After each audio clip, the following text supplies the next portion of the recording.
getting by without.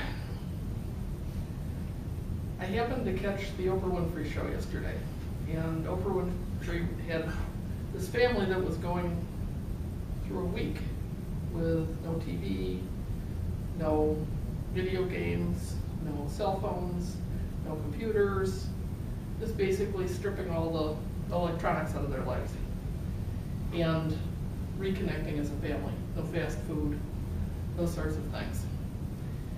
And as I was watching it, I thought to myself, I just went through a week of that. And I had the most marvelous time. I had gone out to Oakland, California, so where Al was just talking about the San Francisco Bay Area. I had gone out there for Christmas to New Year's that week in between to stay at my sister's house. My other sister was driving down from Oregon, and my brother lives in San Jose, which is about an hour away. So the four of us, who are anywhere from 14 to 16 months apart, so 5 kids crammed into a fairly tight time span, who grew up on a farm, so there weren't a whole lot of other kids. We were a very tight family, even though we aren't near enough to visit each other very often. Well, this was the first time in 5 years that we've gotten together for a holiday.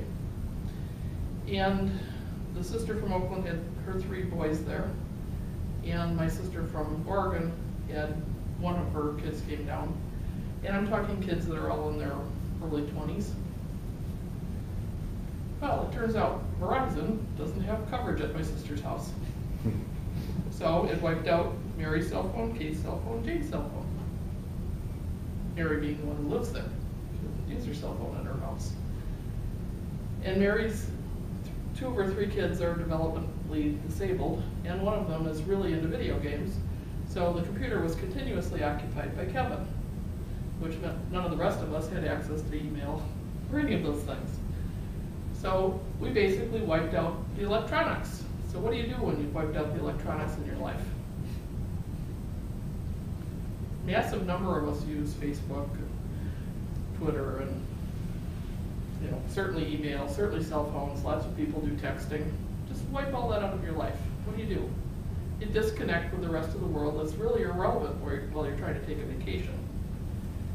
And you go to downtown San Francisco and wander along the pier and wonder why there are only 6 sea lions when there 2 months ago were 1,700 sea lions there. Still don't know the answer to that one. You go up in the hills around Oakland, you go for a hike in the woods, you watch out for cougars, which apparently attack hikers in the woods, and eat one every once in a while.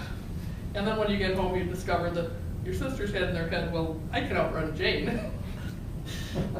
Well, great. Well, keep that in mind next time I'm hiking with you. I'll bring along a baseball bat or something.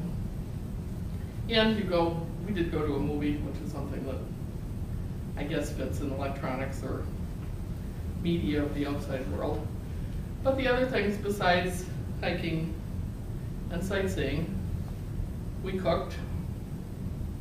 Turns out my sisters are really good cooks, and I can hold my own amongst them.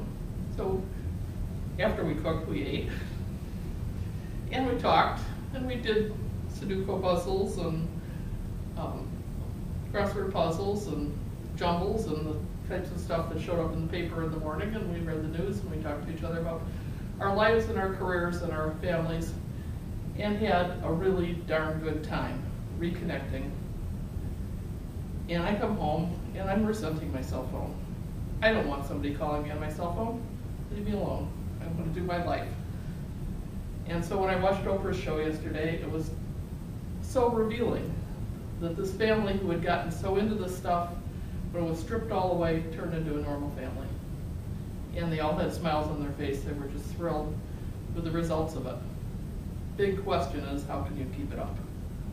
Our society has gotten so dependent on these things that I think we need to work at becoming less dependent on them. So that's what I did for my Christmas vacation, was I disconnected.